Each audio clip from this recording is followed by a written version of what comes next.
Big Lou Barbecue and other things I want to do. I'm Big Lou, and this is what I've got going on for you.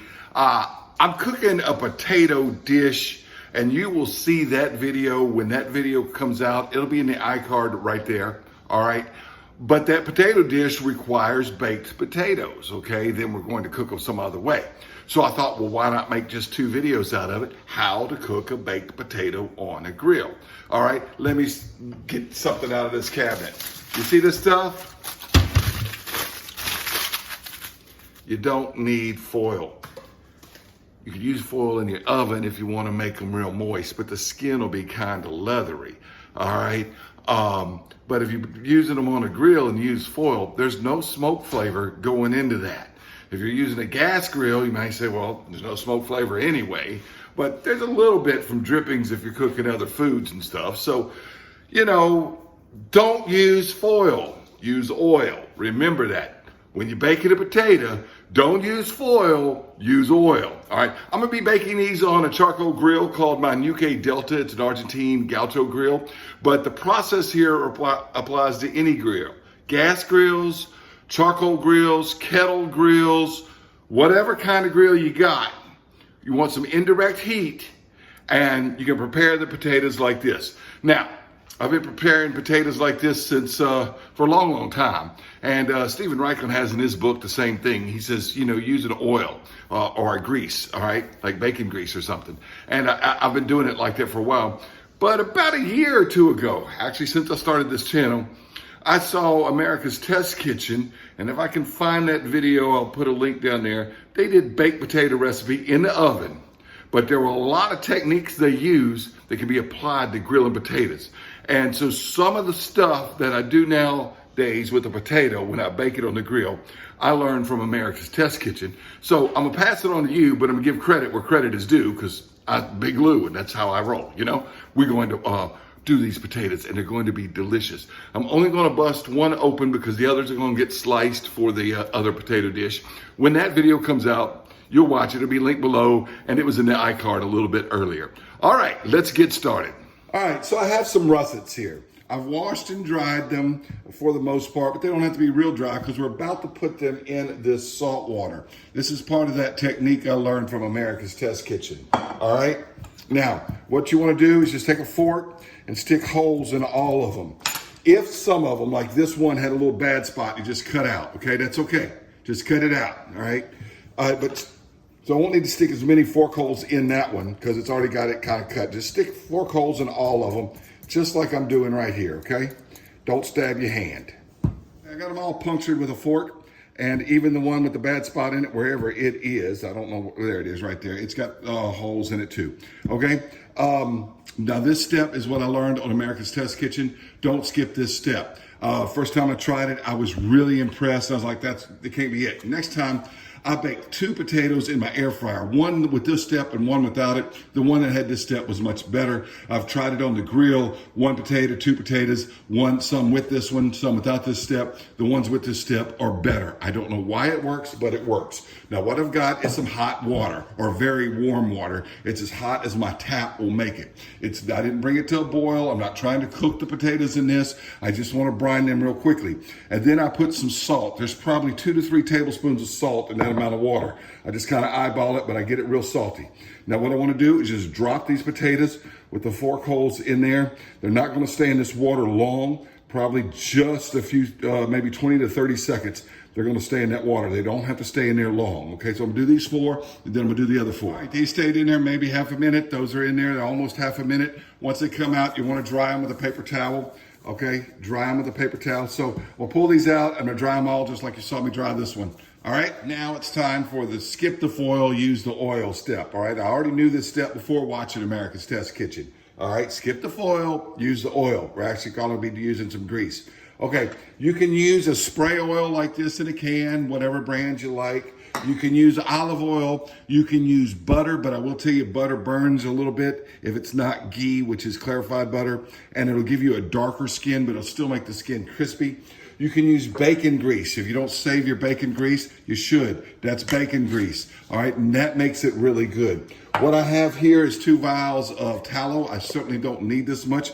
This is beef tallow that I make when I do briskets and stuff. And all I'm gonna do is I'm gonna take this fork and I'm gonna scoop some just into this little jar, and I'm gonna step over here and I'm gonna radioactivate this in the microwave so it'll be liquid, all right? Put this, I store this in my refrigerator, and I make it every time I do a brisket. I also use lard when I make have fat off of pork butts and stuff. I make my own lard too. But this is beef tallow. It goes well with potatoes, because I grew up with those old McDonald's French fries where they used to fry them in beef tallow and they were good.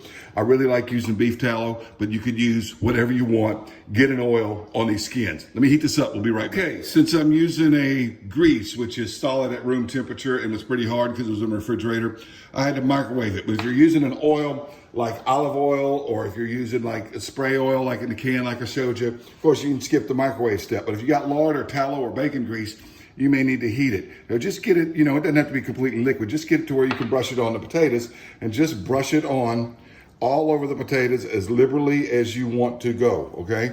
And so you can see we do that potato like that, and do this one like this, all right? And just get them all coated. You see what I'm doing, and I'll be right back with you when they're ready to go. All right, they still look like potatoes, but they're all look like a greased pig, all right, in a greased pig contest. They all got the tallow on there. I still got a little left. So what I'm gonna do with this is I'm just gonna use this to oil down my grill grates before I put some food on there, all right? But we're gonna bake these potatoes first on that grill, and so they won't stick. So I'm just gonna use this for the grill grates. Meet you out by the grill. We hadn't had rain in about a week, and we need it.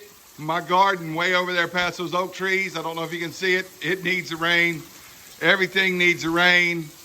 But it's decided to rain when I started the video. Had my Ñuke grill out. Jake, you're gonna get burned. You better move, buddy. Had my Ñuke grill out there in the backyard, where right about there where I normally use it. But sometimes I gotta use it under the patio. And it seems that every time I wanna do a video with this thing, I gotta use it under the patio. But anyway, we rolled it back under here while it was lit. This is how this works. I light up some Jealous Devil charcoal right there. Don't have to use Jealous Devil, I just am. All right, and I'm going to take some that's under there and spread it under here, all right? But so that the potatoes are cooking indirect. Okay, I don't know if you can see it, but I've arranged the coals in an oval pattern going all the way around, sort of like a NASCAR track. It looks a little more like a tri-oval than an oval. But I'm gonna put the potatoes in the middle. We're gonna cook them, somewhat indirect, so that the coals are around them, but they're not right underneath them. And I'm gonna lower this down some, because I can raise and lower this grate to about right there. Okay, I've got them all arranged, and I'm about to shut my lid. Now, you wanna cook these 325 to 400 is good, around 350 is good. If you've got a kettle grill, put all the coals on one side, cook the potatoes on the other, or put coals on both sides and cook the potatoes in the middle. If you got a gas grill, put them over one side and turn the burner on the other side. If it's a 3-burner gas grill, you may keep the middle burner off and the 2 burners on the side on, and put the potatoes over the burner that's not being used. Now, you can cook them slower than 325, as I do in my drum smokers a lot. The skin doesn't get as crispy, and it takes longer. You want to know how much time? You want to cook them till 203 degrees. Now, that is probably going to take 45 minutes to an hour. Could take up to 90 minutes or so to get these baked to the level I want them to be baked to. And I'm going to burst one open and show you what they look like. All right, but right now I'm just going to close it. I'm going to be keeping coals around here. If I see that one's getting too hot, I'll rotate them around. But right now, we're just going to let them bake. This thermometer is a little bit lower than what the potatoes are actually doing cooking in there. They've been on there about 20 minutes, and they're doing just what I expect them to do. Got more hot coals over there for when I need it, and I'm going to put some other food on here, but I probably won't show you the potatoes again until they're done. Do want to tell you this, though. Look at that. Rain shower has ceased. We give it a few more minutes, and then my son and I are going to wheel this Ñuke grill right out there in that spot in my backyard where I normally use it, because the rain shower is gone. Now, I do not recommend wheeling the hot grill out or moving the hot grill around. It is ill-advisable, not recommendable, but definitely possible. Okay, I did move it back out. After the rain shower, I moved it back out.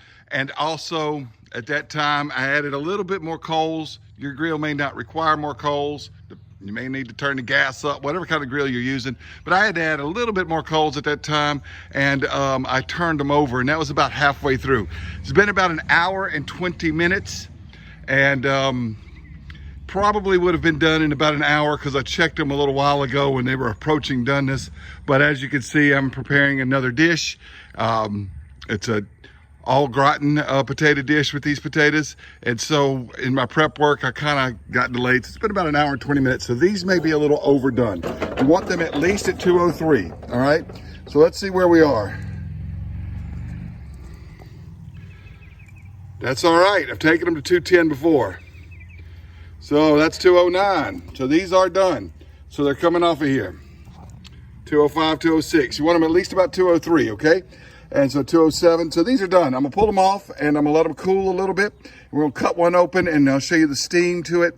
The rest of them are gonna get sliced. Okay, they're all still piping hot. I think I'm gonna take this one right there to cut open. I want you to listen to something. I don't know if you can hear it. Can you hear that? It's got a crispy, crunchy skin because we used oil, not foil. All right, remember, use oil, not foil. All right, now, just take a little bit like that, and a little cross section like this. Get it to at least 203. You can get it up to about 210. Now watch this. Steamy, fluffy potato. You see how that steam coming out of there? I'm telling you, I don't know what it is about that saltwater trick. Use that saltwater trick. Hey, I shot that potato video about 2 weeks ago, and I was making a few other videos with it, something else with those potatoes and some other things I cooked on the grill. So I didn't record a proper outro segment, so I'm doing that now, all right?